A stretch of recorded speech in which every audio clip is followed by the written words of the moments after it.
section 54, and here's our presentation on Martian motion. My name is Charlie. I'm Jackson. And I'm Lily. Alright, so the first part of understanding the problem will be to understand and plan out the problem itself. So the first part of this is understanding the problem, and that's basically what the problem is asking. So in our situation, the problem is asking how long the helicopter is in flight for and where it exactly lands. The second part is to identify the assumptions. For this part, all we have to assume is that the helicopter's motion is perfectly mapped out by the two functions given, which are from acceleration, and therefore we can derive all the other functions from it. And then finally, it will be to represent the problem physically, such as through a picture or through a graph, which we'll show later. And another part of the background is to understand the relationship between acceleration all the way to position. So there are two ways to understand this, and one is through functions. For example, velocity is the integral of acceleration, and position is the integral of velocity. We can determine both of these if we're given a function of either acceleration or velocity. The second way to understand it will be through slope relationships. Slope will deal with the graphical representation of velocity, acceleration, and position. For example, the slope of velocity is acceleration, and the slope of position will give you velocity. Alright, so after understanding and planning out the problem, we can now move on to calculations, which thankfully was already given to us. So from the calculations, we determined that the acceleration curves are modeled by these two functions, which were already given in the original question. The one on the left shows the acceleration in the x direction, and the one on the right shows the acceleration in the y direction, or the vertical direction. As we can see on the left, the acceleration in the x direction is mostly constant as it slopes downwards. But on the right-hand side, the acceleration has a bit more of a change. So for example, we can see it starts positive, but then goes negative, and it starts going back up again. So there's a bit more deviations here. And after we take the integral of acceleration, it will give us these two functions, which are velocity. The one on the left is velocity in the x component, and then here is the velocity in the y component. From the one on the left-hand side, we can see that velocity is it's not really constant, but it starts negative and it starts going upwards a bit, but it goes back down. What this means is that velocity is negative throughout the entire problem, but it does increase slowly. In other words, it becomes less negative. On the right-hand side, we see that velocity has a bit more of a change. It starts out positive, and then it goes up, and then starts going back down, and then goes back up again. But throughout the entire graph, the velocity never actually goes negative. It always stays in the positive position of the graph. And finally, if we take the integral of velocity, it gives us the position graphs. So the position on the left-hand side is position in the x direction, and position here is position in the y direction.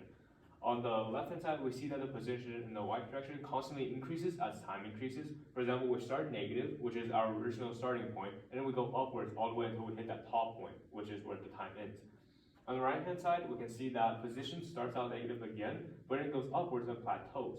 What this means that from this graph is that the helicopter goes up for a bit of a height, but then it stays level as it hovers at that height before increasing again and then leveling out over here. And that's our animation to show that sequence.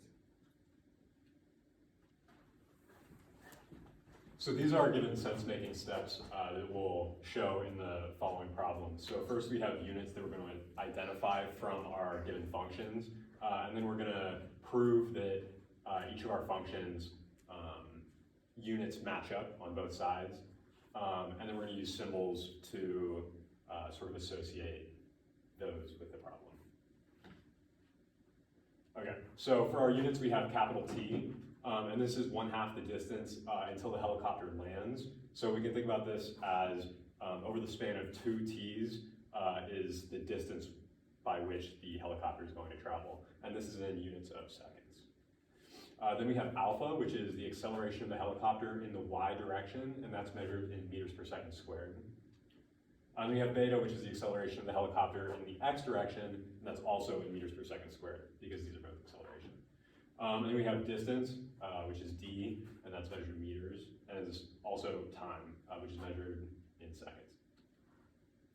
And then here's our functions, and you can see in here the acceleration in the y and x direction, and then our displacement of position in relation to time. So here is checking our units. These are our 3 functions for position, velocity, and acceleration. And then written below, we have each of the units of the variables in the functions above. And we're just making sure here that both sides of the equation cancel out to equal one another. And as you can see in each of these, they do in fact cancel out to equal one another. And this also makes sense in terms of our answers because we have meters for position, meters per second for velocity, and meters per second squared for acceleration. All right, and one of those final sense-making strategies is going to be using real-world examples and evaluating our numbers, and then will be symbols. And symbols kind of went along with the alpha and beta, looking at those constant variables that we were looking at. But one of the big examples through numbers that we were really looking at was how the helicopter always traveled in the positive direction. We use those units to reflect that graphically, which we'll show in a little bit on kind of how that variation did change over time. And as we plugged in different numbers for those constant variables that we were looking at, and how that reflected in both the positive velocity and acceleration graphs. Another real-world example is going to be that Mars rover launch of Perseverance that then held the Ingenuity helicopter that was flown on Mars. We kind of looked into that a little bit as we were working through the slides and kind of figuring out how we want to lay things out to better understand and get a larger grasp and understanding of how the helicopter would fly and kind of float via its position and velocity acceleration due to that to kind of get a better understanding.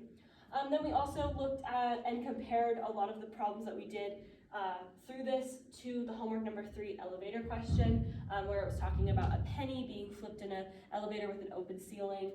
We focused a lot of that ideal on projectile motion, just getting that idea of how the helicopter traveled in regards to, and in comparison to the penny being thrown up and that change in position, velocity, and acceleration again. And then again, that was also in the vertical and horizontal displacement, so looking at the x direction and the y direction and comparing those in those 3 different variables. We also do want to quickly point out that we, from our data, determined that the helicopter would travel in the positive direction based on the axis and things that we used for that. We are going to show briefly kind of how we graph that in Desmos and show our graphs kind of putting in different variables using the function on Desmos to be able to do that. So here's our big T and then our beta that we used. So as beta changes over time and gets larger and smaller, we show the increase and decrease on the graphs and how that is reflected, how Charlie kind of talked about that earlier. Then you also see that in big T represented here. Also, one quick thing, this is in the x direction as beta is being used. Just want to quickly mention that as we'll switch to the y direction here in just a second. But this is over time how big T changes, how the graph is reflected through that as well. So this is going to be in the y direction. As we mentioned earlier, Q is what we used in Desmos. You can't use alpha, the symbol alpha in Desmos, so that's what we use is Q. And so as Q or alpha changes over time in Desmos, both in the negative and positive direction, you see kind of how the graph increases and decreases in scale and magnitude there. And then the same thing goes for big T, kind of as big T changes over time, and it can only increase, it can't become negative, how that graph is reflected as well.